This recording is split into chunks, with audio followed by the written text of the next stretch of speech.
যখন আমরা গুরু প্রাপ্তি হই, আমরা আবার ভক্ত বানাই কোন ক্ষমতার বলে? সেটা হলো মাতৃত্বের সাধনা, আর কিছু না। কিন্তু এটা বড় কঠিন গো, বলা যত সহজ কিন্তু করা খুব কঠিন। কাম গোপন, প্রেম গোপন, মুর্শিদ লীলা নিত্য গোপন। হযরত শামস তাবরিজ সে একটা পাগল ছিল, সবাই তো জানে। মাওলানা জালালউদ্দিন রুমির গুরু।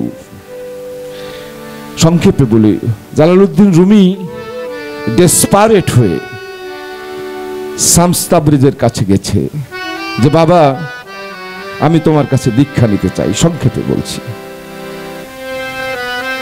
তো বলছে তুমি কে? বলছে আমার নাম মাওলানা জালালউদ্দিন রুমি। তো বলছে ফিরে যাও, তোমার অহংকারই শেষ হয়নি এখনো। তুমি কি এটা জানতে চাইনি আমি, তুমি কে আমি জানতে চেয়েছি। তো বলছে বাবা আমার ভুল হয়ে গেছে। তো বলছে না আমি একটু পরে এই রুমে ঘরে ঢুকবো, তো তুই যদি সাধনায় আমার সাথে আসতেই চাস তাহলে আমার শর্ত মেনে চলতে পারবি?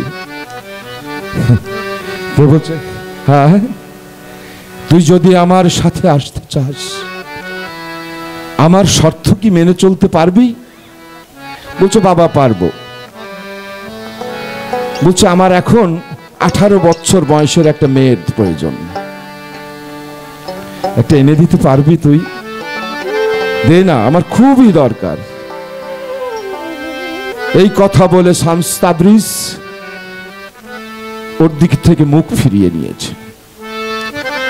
তখন মাওলানা জালালউদ্দিন রুমি বলছে, ঘেমে গেছে, এ কি করে সম্ভব? সারা শহর খুঁজেছে, কেউ কি দিতে চাই বলেন? 18 বছরের 17-18 বছরের একটা মেয়ে কেউ কি স্বেচ্ছায় একটা পাগলের হাতে দেবে? দেবে না গো। মাওলানা জালালউদ্দিন রুমি এসেছে, বাবা পাইনি। তো বলছে তুই চলে যা। তুই পাবি না কেন? তোর ঘরেই তো আছে। ও না সরি, মানে এই কথা বলে মাওলানা জালালউদ্দিন রুমি তার বাড়িতে ফিরে গেছে, সে ঘেমে গেছে। বলছে কি? মেয়েটা বলছে বাবা তোমাকে এত মলিন দেখাচ্ছে কেন? কি হয়েছে বলো তো? বলছে মাগো এই ব্যাপার। তখন বলছে রাজি হয়ে যাও, আমি তো আছি। কি করে সম্ভব একটা পিতা? এইবার জালালউদ্দিন রুমি তার মেয়েকে নিয়ে দেখি পাগল কি করে, যে তার হাতে দিয়েছে। ও সাথে সাথে নিয়ে একটা ঘরে দরজা দিয়েছে। সঙ্গে সঙ্গে এইবার বলেন বাপ বাইরে, মেয়ে আর একটা পাগলের সাথে ঘরের মধ্যে, তাহলে বাপের মনের মধ্যে কি হয়?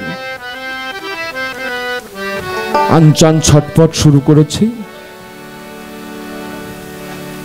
এই 1 ঘন্টা যায়, 2 ঘন্টা যায়, একটা প্রহর কেটে যায়, মেয়ে তো বের হয় না, অস্থির হয়ে গেছে। তখন একবার দরজার কাছে যাই, আবার ফিরে আসে। এমন সময় মেয়েটা আস্তে করে দরজা খুলে বাইরে এসছে। বলছে মাগো তুই কেমন আছিস? বলছে বাবা তুমি কোথায় পাঠিয়েছিলে আমাকে? কয় কেন বাবার কাছে? বলছে তো বাবা তো সেই আমাকে এখানে বসিয়ে রেখে তো সে শূন্যের উপরে সাধনা করছে, আমার সাথে কথাই বলেনি। আমি আর কতক্ষণ অপেক্ষা করব তোমার বাবার জন্য? এ হলো রহস্য। ভিতরে মনে, বাইরে থেকে মনে হয় ভিতরে কি হচ্ছে।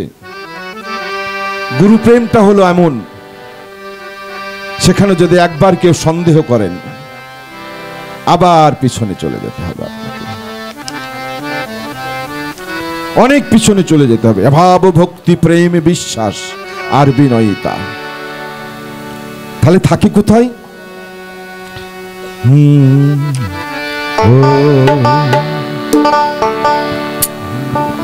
দরনা দনা দনা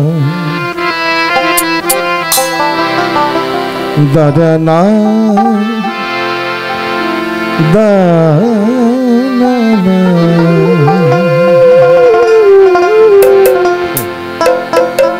প্রেমের দাগ রাগ বাধা যার মনে, জীবন শূন্য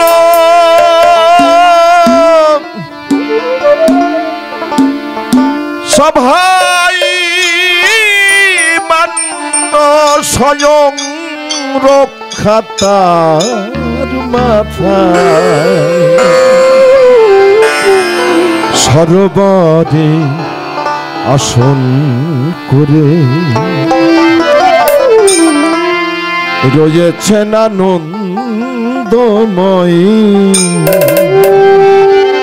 মাতৃত্বের উপরে সাধনা।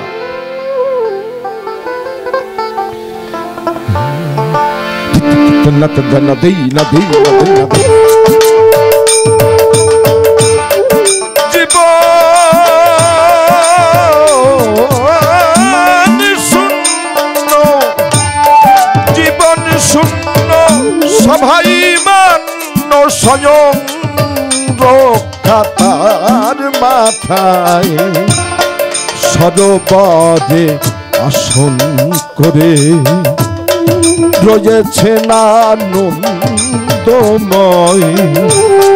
সরোবরে আসন করে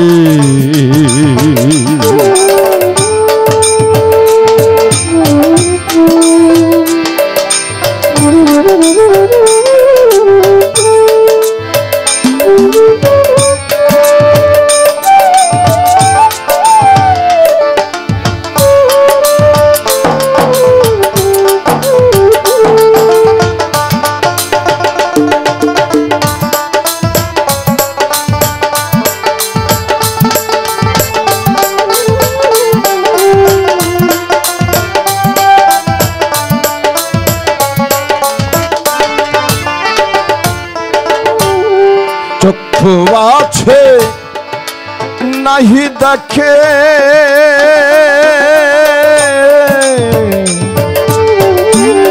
চক্ষু আছে নাহি দেখে, তিন একত্রে থাকে, এক জায়গায় থেকে যায়। চক্ষু আছে নাহি দেখে, তিন মরায় একত্রে থাকে। কোথায় থাকে? সরোবরে আসন করে। ঠিক আছে? পরের মুখে মুখ লাগায়ে, পরের মুখে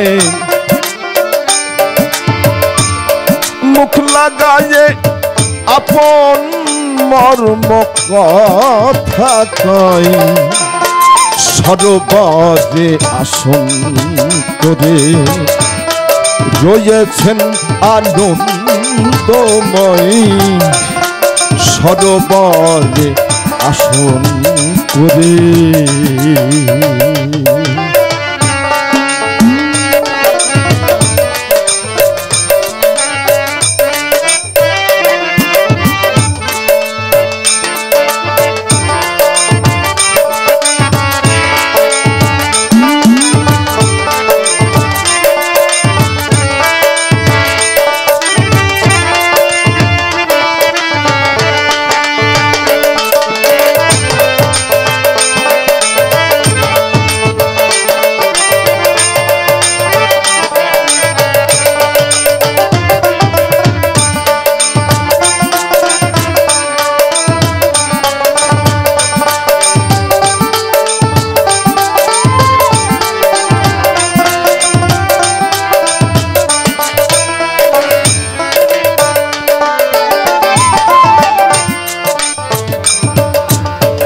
একটা শিশু যখন মাতৃগর্ভে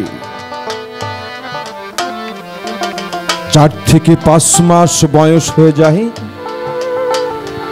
প্রতিদিন ওই শিশু মাকে পেটের মধ্য থেকে কলিজায় লাথি মারে গো, ঠিক কিনা? এত জোরে জোরে লাথি মারে, মা তখন খুব মজা পায়। কিন্তু ওই লাথি যদি আপনাকে এই জায়গায় একটা মারা যায়, আপনি কিন্তু শেষ। একদিন যদি লাথি না মারে, মা মন খারাপ করে বসে আছে, আমার বাচ্চা ধন পেটের মধ্যে বোধহয় ভালো নেই, সে আজ খেলা করছে না। সরোবরে আসন করে নেই, খেলা করছে না। এটা কোরআন শরীফে আছে যে 5 থেকে 9 মাস বয়স পর্যন্ত 4.5 থেকে 5,000 বার লাথি মারে। প্রত্যেকটা লাথি মাকে আনন্দ দেয়। এক উগ্ধ মানুষ জগতের মূল গড়া, ঠিক কিনা?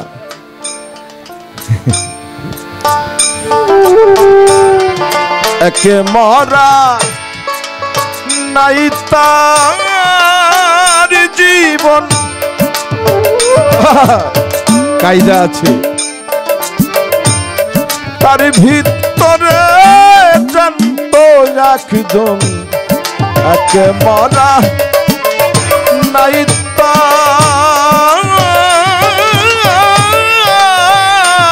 জীবন, তার ভিতরে জানতো একজন। সাধকেতে সাধে যখন, আর সাধকেতে সাধে যখন ডাকলে মানুষ কথা কয়, সরোবরে আসন করে রয়েছেন আনন্দময়, সরোবরে আসন করে।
আশিকের লীলা ভবের পরে, দুই ধারাই মানুষ চলে গো, ভাববাদের মানুষ। একটা হলো সালেকি ভাব, একটা হলো মুজ্জুবি ভাব। দুটি ভাবই কিন্তু খুব গুরুত্বপূর্ণ। একটু আগে এখানে সবাই মিলে প্রেমানন্দে গুরু গুরু বলে নাচানাচি করলাম না, এটাকে বলা হয় সালেকি ভাব। এখন নীরব নিস্তব্ধ, একটি প্রাণীর সারা শব্দ নেই, এটা হলো মুজ্জুবি ভাব। আশিকের লীলা ভবের পরে, দেবের দেব বুঝেছে তারে, পদনাইসে চলে ফেরে, প্রেম রসিকের সাদ সভাই। আশিকের লীলা ভবের পরে, ওই পিড়িতে সবাই মেতে,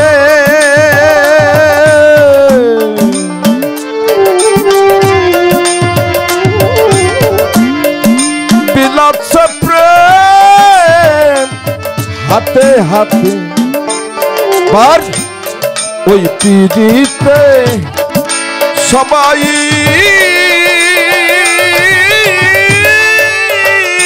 মেতে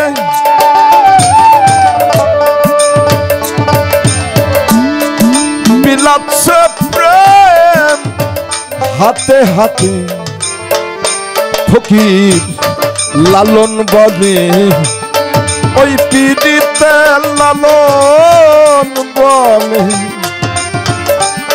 ফকির লালন বলে ওই পিড়িতে লালন বলে ওই পিড়িতে মজেছি আপন ইচ্ছায় সরোবরে আসন করে রয়েছেন আনন্দময়